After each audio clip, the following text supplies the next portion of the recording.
adik-adik semua, selamat pagi. Bersama dengan Lause Zela, kita mau merenungkan firman Tuhan ya adik-adik. Mari kita mengambil sikap berdoa sebelum kita memulai firman Tuhan di hari ini. Tuhan, terima kasih adik-adik semua boleh kembali lagi mau merenungkan firman Tuhan. Tolong kami semua agar firman-Mu dapat kami mengerti dengan jelas dan dapat kami lakukan dalam kehidupan kami. Terima kasih Tuhan, di dalam nama Tuhan Yesus kami berdoa dan mengucap syukur. Amin. Nah adik-adik, pagi hari ini kita akan merenungkan firman Tuhan dari 2 Korintus pasalnya yang pertama ayat 21 sampai 22. 2 Korintus pasal yang pertama ayat 21 sampai 22. Lalu saya akan bacakan untuk kita semua. Sebab Dia yang telah meneguhkan kami bersama-sama dengan kamu di dalam Kristus adalah Allah yang telah mengurapi, memateraikan tanda miliknya atas kita dan yang memberikan Roh Kudus di dalam hati kita sebagai jaminan dari semua yang telah disediakan untuk kita.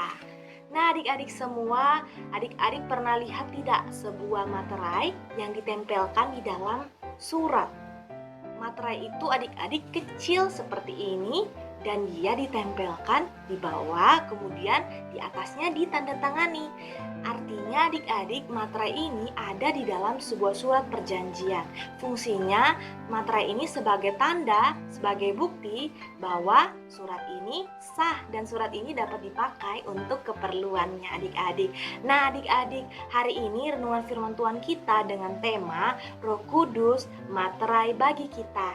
Nah adik-adik, adik-adik semua kan sudah percaya kepada Tuhan, kepada Allah lewat percaya kepada Yesus Kristus sebagai Tuhan dan Juru Selamat kita satu-satunya. Artinya kehidupan kita telah ditebus oleh darah Kristus dan kita menjadi orang-orang yang percaya. Nah adik-adik, sebagai orang-orang yang percaya, ternyata kita juga punya materai. Materai yang adalah jaminan di dalam kehidupan kita, yaitu Roh Kudus adik-adik.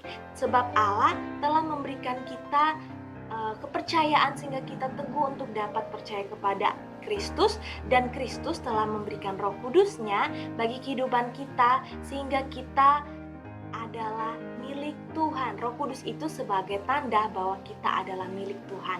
Nah adik-adik, kita dimateraikan oleh Roh Kudus, artinya hidup kita bukanlah milik kita, bukanlah milik orang lain, bukanlah milik siapapun, tetapi kita adalah milik Allah sendiri. Jadi Roh Kudus itu ada bagi kehidupan kita dan menunjukkan bahwa kita adalah milik Tuhan, milik Allah sebagai anak-anak Allah.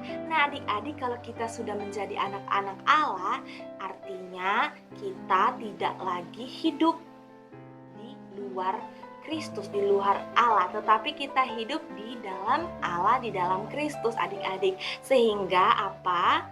Kita telah menjadi milik Allah dan kita punya hak-hak untuk menjadi anak-anak Allah, yaitu kita memiliki hak untuk dapat bersekutu dengan Tuhan, kita dapat berdoa kepada Tuhan, dan juga kita dapat memanggil Tuhan sebagai Bapa kita, Bapa yang mengasihi kita anak-anaknya. Sebagai anak-anak Allah, kita dikasihi Tuhan, dan adik-adik semua harus tahu tidak ada yang bisa merebut kita daripada Allah, sebab Roh Kudus itu telah menjadi materai di dalam kehidupan kita, sehingga kita ini betul-betul adalah milik Allah, bukan milik orang lain, dan kehidupan kita dipegang penuh oleh Kristus, oleh Allah adik-adik, sehingga kita tidak perlu takut adik-adik akan hidup kita hari ini, besok, ataupun sampai selanjutnya, sebab Allah lah yang telah menjadi pemilik atas kehidupan adik-adik semua. Yang kedua adik-adik,